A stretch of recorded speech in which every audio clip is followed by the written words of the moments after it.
Lundi de Pentecôte, bienvenue, bonsoir à tous. À la une, ce 6 juin sur RTI 1, les producteurs de café cacao sont sortis des champs pour exprimer leur reconnaissance au gouvernement de Côte d'Ivoire et au chef de l'État, principalement pour la mise en place du fonds Covid pour leur permettre de survivre à cette période difficile. C'est une enveloppe de 17 milliards de francs CFA qui leur a été octroyée. La Côte d'Ivoire est présente à la 110e session de la Conférence internationale du travail CIT du 27 mai au 12 juin à Genève en Suisse. Le ministre de l'Emploi et de la Protection sociale y présente les réformes engagées en faveur des travailleurs de Côte d'Ivoire. Dans la lutte contre la vie chère, le Conseil national de lutte contre la vie chère mobilise la presse. Un partenariat a été signé avec l'Union nationale des journalistes de Côte d'Ivoire, notamment pour une meilleure information des citoyens sur les nouvelles dispositions prises par le Conseil. Et puis au Mali, la région de Ménaka, dans le nord-est, est secouée par de violents combats. Deux groupes armés signataires de l'accord de paix combattaient seuls depuis 3 mois contre les groupes djihadistes. Mais ce week-end, l'armée malienne leur a apporté son appui pour reprendre le contrôle des zones occupées. Merci à tous de vous informer sur RTI 1. Démarrons ce soir à Yamoussoukro, la capitale ivoirienne. Les producteurs de café et cacao se sont retrouvés. Ils ont dressé un bilan des activités de leur filière ces dernières années. Et au titre des actions menées par l'État de Côte d'Ivoire en leur faveur, en première ligne figure la mise en place du fonds Covid, 17 milliards de francs CFA dégagés au plus fort de la crise. Kader Sogodogo. Ils sont à la base des exploits du binôme café-cacao au profit de la Côte d'Ivoire. Les producteurs, ils sont sortis massivement des plantations pour inonder la place Jean-Paul II. Ils sont sur les terres d'un de leurs. Le premier des planteurs de Côte d'Ivoire fut le président Félix Houphouët-Boigny. Un déferlement humain qui s'apparente au rendez-vous du merci au président de la République Alassane Ouattara. Mars 2019, la Côte d'Ivoire découvrait la Covid-19 et son lot de morts. Le pays est secoué. Les secteurs vitaux se referment. Le monde agricole n'est pas en reste. Pour faire face aux pertes énormes dans la filière café-cacao, Alassane Ouattara met en place un fonds de 17 milliards de francs CFA au profit des producteurs. L'argent est arrivé jusque dans leurs poches. Au départ, tout ça révélait d'un rêve, d'un mythe. On n'y croyait pas. Et quand on nous a demandé de déposer les RIB, on s'est dit bon, pourquoi pas. Donc on a déposé les RIB et Dieu merci, nous avons pu recevoir les fonds. À travers ces fonds Covid qui nous ont été donnés, c'est une enveloppe globale de 17 milliards que le chef de l'État a mis à notre disposition.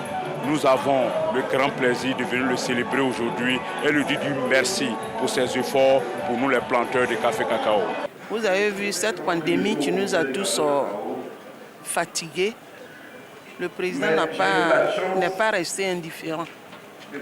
Il a pensé à nous les producteurs et c'est pour la première fois que nous voyons ça. Vraiment, nous avons un président qui a un cœur vraiment aimant.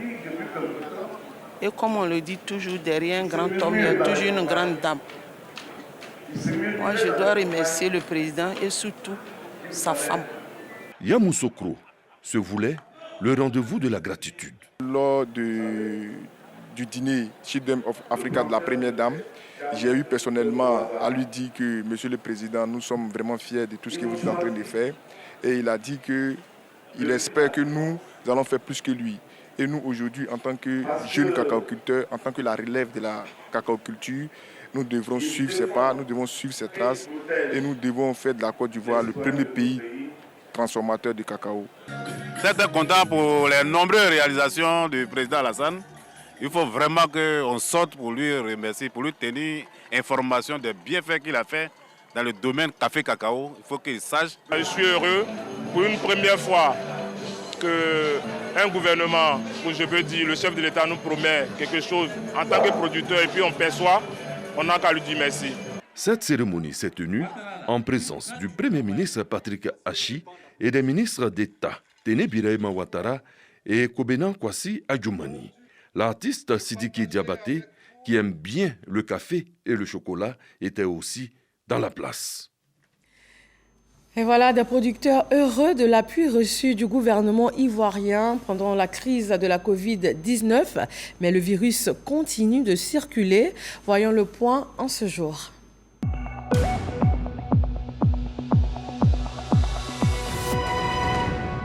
Le ministère de la Santé, de l'Hygiène publique et de la couverture maladie universelle compte pour aujourd'hui 4 nouveaux cas de Covid-19 sur 1454 échantillons prélevés, 12 personnes guéries et 0 décès.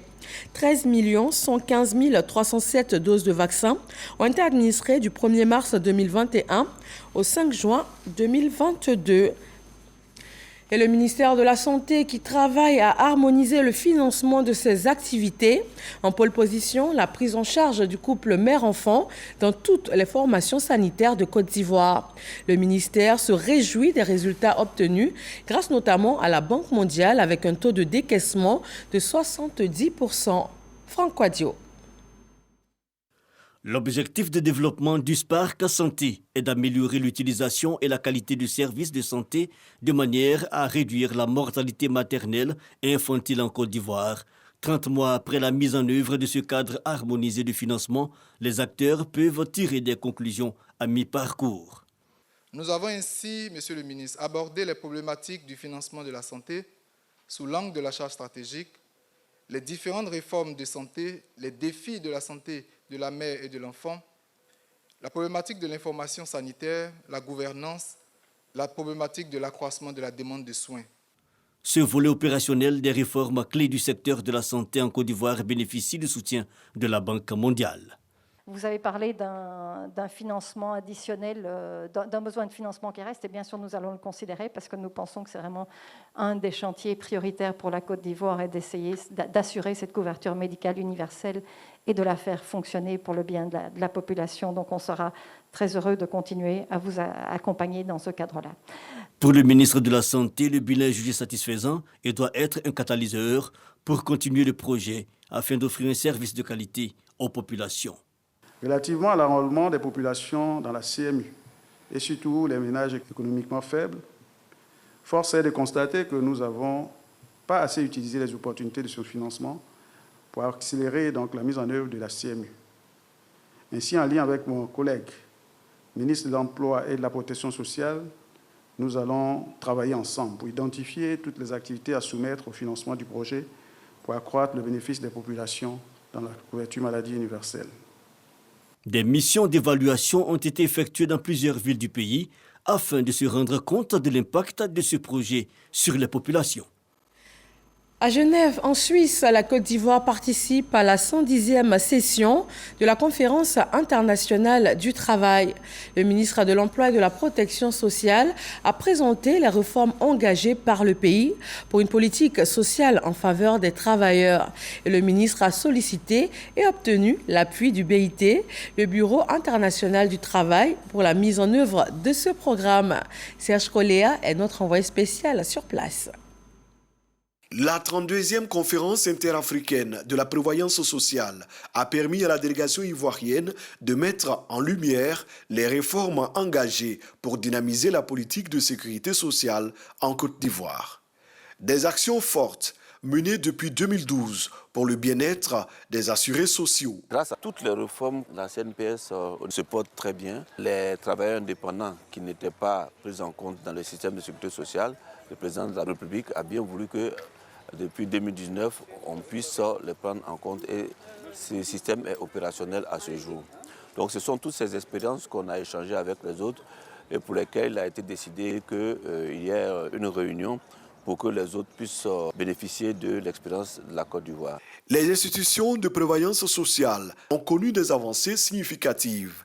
Il faut dire que la Côte d'Ivoire, sous la très haute vision éclairée et avant-gardiste du président de la République, son Excellence Alassane Ouattara, a, dans le domaine de la sécurité sociale, connu des avancées reconnues tant au plan sous-régional par la Conférence interafricaine de la prévoyance sociale qu'au plan international par l'Association internationale de la sécurité sociale. Équilibre financier rétabli, régularité dans le paiement des prestations avec des investissements institutionnels au niveau national. En Afrique, l'IPS-SEGRAE est le premier organisme de sécurité sociale à mettre en pratique le régime complémentaire. L'IPS-SEGRAE peut se permettre aujourd'hui d'envisager une sécurité sociale plus étendue, plus efficace pour les fonctionnaires agents de l'État de Côte d'Ivoire. J'en veux pour preuve aujourd'hui la mise en place de la retraite complémentaire par capitalisation, qui est un système qui garantit une retraite plus confortable. Présenter la politique de sécurité sociale, solliciter l'expertise et l'appui financier du BIT, ce sont là quelques-unes des motivations de la présence du ministre Adama Kamara au siège de l'organisation. On a discuté avec le monsieur ministre et l'équipe sur le progrès que Côte d'Ivoire a fait dans le champ de protection sociale. On a félicité le pays pour ce progrès et puis on a insisté qu'on est là comme BIT pour aider. Nous avons obtenu la garantie de nous apporter un appui technique. Nous avons également obtenu de nous apporter dans la mesure de leur disponibilité des appuis financiers pour nous permettre de faire en sorte que le système de protection sociale, qui est un système de justice sociale, soit connu de tous et que tous adhèrent. Cette rencontre s'inscrit dans le cadre de la 110e session de la Conférence internationale du travail, organe de décision de l'OIT. Elle se tient du 27 mai au 11 juin à Genève en Suisse et réunit 187 États membres. Le ministère de la fonction publique s'inscrit aussi dans cet élan de réforme et de dynamisation. Les directions régionales sont repositionnées. Ces relèves voient leur mission de régulateur de services publics renforcée. Trascando. Rencontre bilan de la mise en œuvre de la politique de repositionnement des services extérieurs du ministère de la fonction publique afin de mieux réguler le service public dans les régions. C'est près de 100 000 requêtes qui nous parviennent. Les changements de nom, les arrêtés de nomination, de promotion, les erreurs sur l'espace fonctionnel, les attestations de prise de service. Pour pouvoir répondre à la satisfaction de toutes ces requêtes, il faudrait qu'il y ait un circuit avec des délais, un traitement avec célérité. Et c'est cette structuration que nous avions mis en place qui nous a donné ce résultat. Il y a vraiment une redynamisation qui est en cours pour donner de nouveaux chemins à prendre, pour maintenir la cadence, mais surtout aller vers des performances plus prononcées, pour toujours être au service des populations, toujours être au service de nos concitoyens, pour délivrer un service public de qualité, aussi bien à Abidjan ici qu'en région, quel que soit le lieu de résidence du fonctionnaire ou du citoyen ivoirien. Des performances enregistrées au niveau des 33 directions générales de la fonction publique pour la bonne marche de l'administration, non sans occulter les difficultés. Parmi ces difficultés-là, la question donc du mauvais accueil dans nos administrations figure le non-respect de la déontologie de la fonction publique, avec l'absentéisme, la non-prise en compte des valeurs dans l'exercice des fonctions.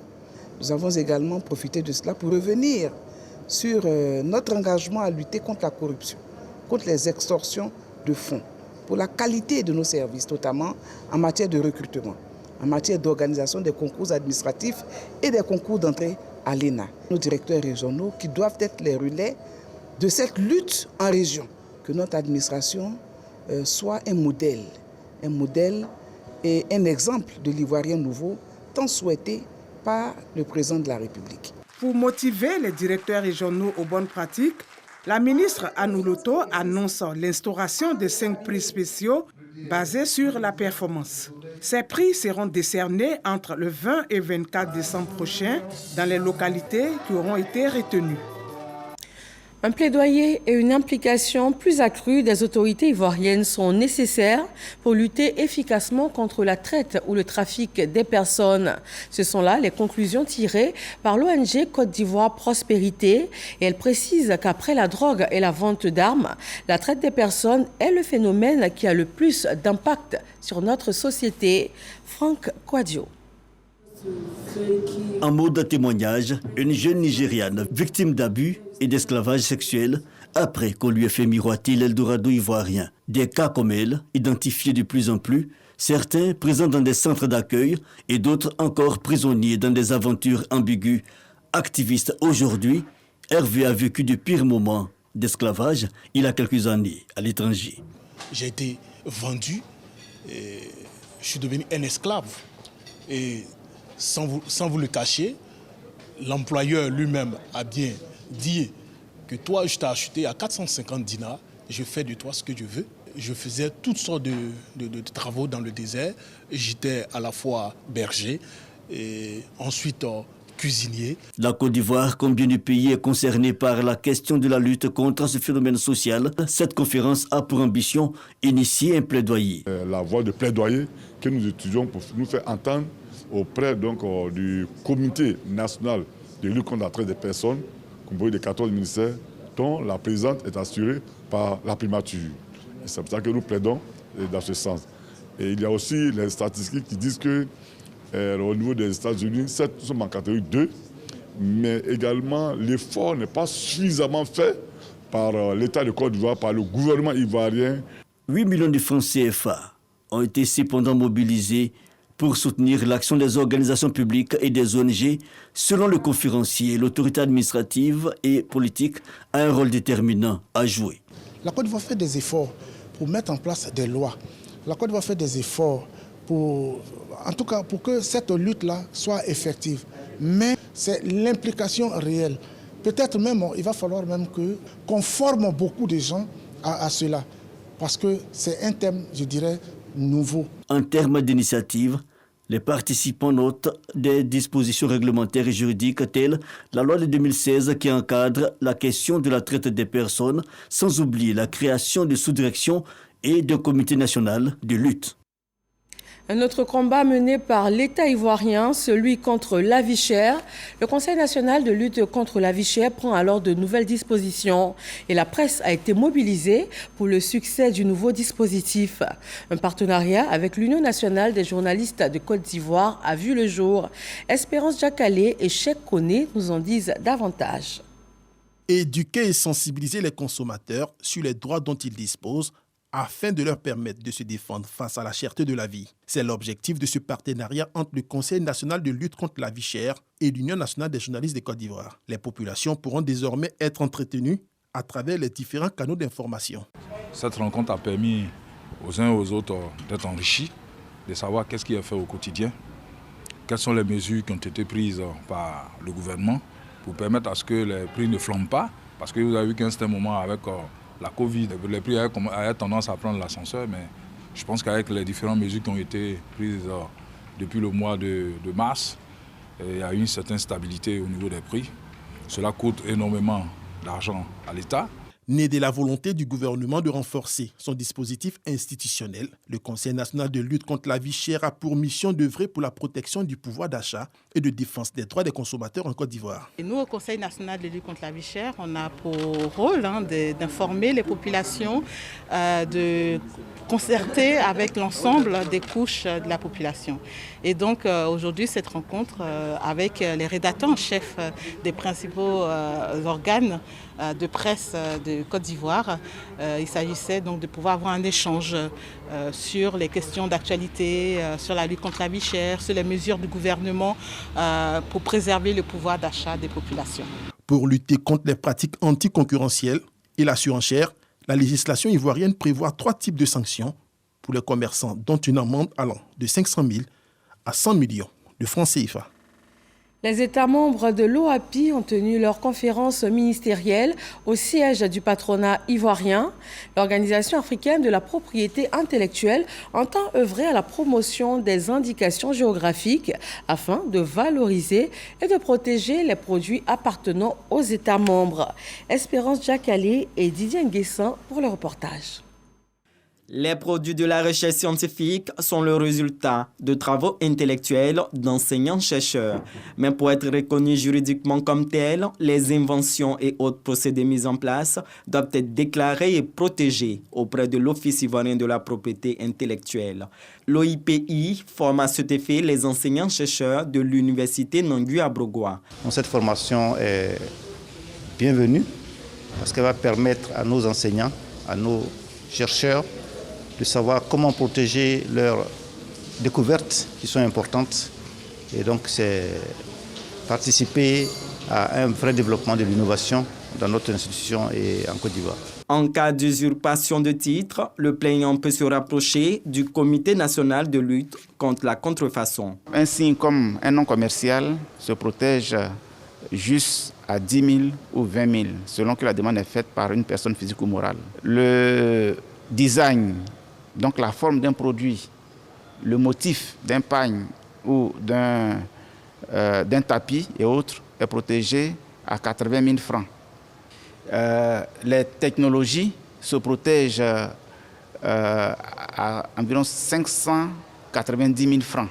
L'État prend plus de 90% de la charge de la protection. Que ce soit une marque, un brevet, un design ou un nom commercial, la propriété intellectuelle est répartie en deux catégories, la propriété littéraire et artistique et la propriété industrielle. Direction Boaké, zone centre de la Côte d'Ivoire, la capitale de la région de Gbeke, a servi de cadre au lancement de la 53e édition de l'opération Grand Ménage. Après la phase officielle, les populations et les autorités locales sont invitées à prendre le relais et à maintenir sain leur cadre de vie. Geneba Ouattara et Kader Sogodogo. Le ministre de l'Hydraulique, de l'Assainissement et de la Salubrité à Boaké. C'est dans le cadre du lancement de la 53e édition de l'opération Grand Ménage. Lieu choisi pour ce lancement, le quartier Koko. Les opérateurs de salubrité, les ONG et les populations appuyées par les forces de l'ordre ont marqué leur adhésion à l'événement à travers le curage des caniveaux, le balayage des artères et le désherbage des alentours de la maternité du dit quartier. Le ministre Boaké Fofana exhorte les populations à assainir leur environnement. Il faudrait que ça devienne une activité normale, que le premier samedi du mois, on se retrouve, toutes catégories confondues, les autorités, les constitués, les femmes, les jeunes, pour entretenir notre environnement. Occasion pour le ministre d'annoncer le projet de loi portant code de l'hygiène et de la salubrité adopté par le gouvernement qui entrera en vigueur dans 6 mois. Il y a un code qui est en route. Le gouvernement l'a déjà adopté. Nous attendons que nos parlementaires le votent. Et il prévoit également des sanctions. En plus des sanctions pécuniaires, en plus des amendes, il y a aussi des sanctions pénales. Des gens peuvent aller en prison parce qu'ils ont déposé les ordures à un endroit où on n'a pas déposé les ordures. Les autorités municipales et les responsables de structures de lutte contre l'insalubrité sont engagés à accompagner les actions de l'État. C'est un premier départ encore. C'est d'améliorer encore ce qu'on est en train d'entamer et de bien faire la visibilité et surtout maintenir Boaké ville propre. Les populations de Boaké sont engagées à rendre leur cadre de vie un peu plus agréable et avec leur soutien certainement, on aura plus de moyens pour que vraiment tous les samedis, les premiers samedis du mois, qu'on puisse faire le grand ménage comme il a souhaité à Boaké. Au cours de cette activité, les ONG œuvrant volontairement pour la propriété de la commune et les forces de l'ordre ont reçu des récompenses en numéraire pour leur engagement dans la lutte contre l'insalubrité. En 2022, je m'engage pour une Côte d'Ivoire propre et saine. Tel est le thème de l'opération Grand Ménage cette année. Je m'engage également à exceller à l'école. C'est le message véhiculé aux élèves du collège moderne de Koko, toujours à Boaké. Les meilleurs ont été célébrés et c'est une première dans cet établissement fondé depuis plus de 60 ans. Soro Corona. Journée d'excellence au collège moderne Koko de Boaké. Depuis sa création dans les années 60, c'est la toute première fois que cet établissement scolaire célèbre ses meilleurs élèves. Une journée du mérite à l'initiative du principal qui veut instaurer une concurrence saine entre les apprenants afin de faire du lycée moderne de Koko un établissement d'excellence. Nous avons décidé de célébrer les meilleurs élèves pour saluer le travail des enseignants, saluer les efforts des élèves et créer une saine émulation entre les élèves pour les amener à travailler davantage afin d'améliorer les résultats scolaire du collège moderne Koko de Boaké. Les 10 premiers élèves de chaque niveau ayant obtenu des moyennes annuelles supérieures à 13 sont récompensés. Ils sont donc 40 lauréats à recevoir des présents composés essentiellement de kits scolaires. Mon secret pour que je sois la meilleure élève de 3e, je fais beaucoup d'exercices. Les responsables locaux de l'éducation nationale ont salué l'engagement du parrain Touré Souleymane aux côtés de l'école à Boaké. Pour le conseiller technique du Premier ministre chargé de la jeunesse, l'excellence est aujourd'hui prônée par le président de la République Alassane Ouattara. Touré Souleymane exhorte donc la jeunesse à se départir de la fraude. L'excellence est un sacerdoce pour le président Alassane Ouattara. Le Premier ministre, son Excellence Patrick Kachi, promeut l'excellence, demande à faire de l'excellence le point d'ancrage de nos actions. Et donc, à l'invitation de Madame le principal de cet établissement, nous n'avons pas hésité à venir encourager ces enfants. Pour accompagner les candidats du collège moderne de Koko, au BEPC, des cours de renforcement sont organisés. Après plus de 60 ans d'existence, le collège moderne de Koko a besoin de réhabilitation. Le mouvement Les héritiers et héritières du président Alassane Ouattara célèbre l'anniversaire de naissance de son leader. Ces jeunes se félicitent des actions menées par le chef de l'État et le célèbrent à leur façon. Serge Pacom Didi et Amadou Ouattara. Le président de la République Alassane Ouattara a célébré cette année ses 80 ans d'âge. Des militants et sympathisants du RHDP lui rendent hommage. Le président est né le 1er janvier. On voulait fêter le 1er janvier, ça a coïncidé au Covid. Et puis après, il y a eu les problèmes des ministériels. Et puis bon, il y a beaucoup de choses qui sont rentrées en compte. Et finalement, la date qu'on a trouvée était le 4. Il a perdu des enfants politiques, il a perdu des amis proches, des gens qui l'avaient mis espoir. Et donc on s'est dit que bon, il faut qu'on cherche à mettre un peu de gaieté en lui, il faut qu'on cherche à le faire sourire un peu. Des cadres du RHDP, guides religieux, membres de la société civile, femmes, jeunes, tous venus célébrer le président Alassane Ouattara.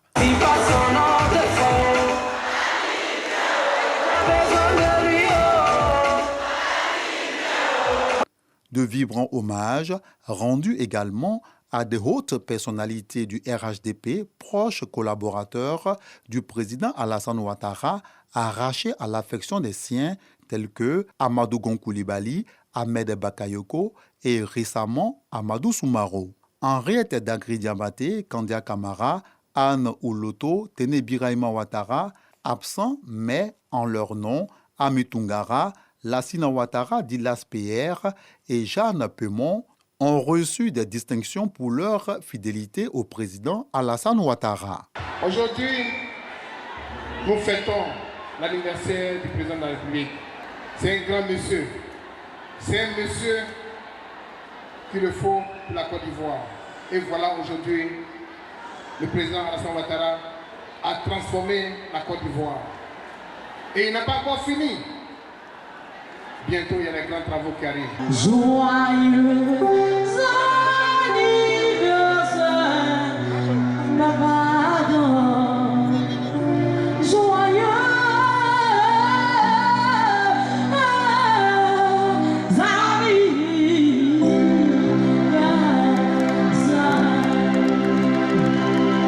Une célébration transformée en bal poussière avec la participation de nombreux artistes.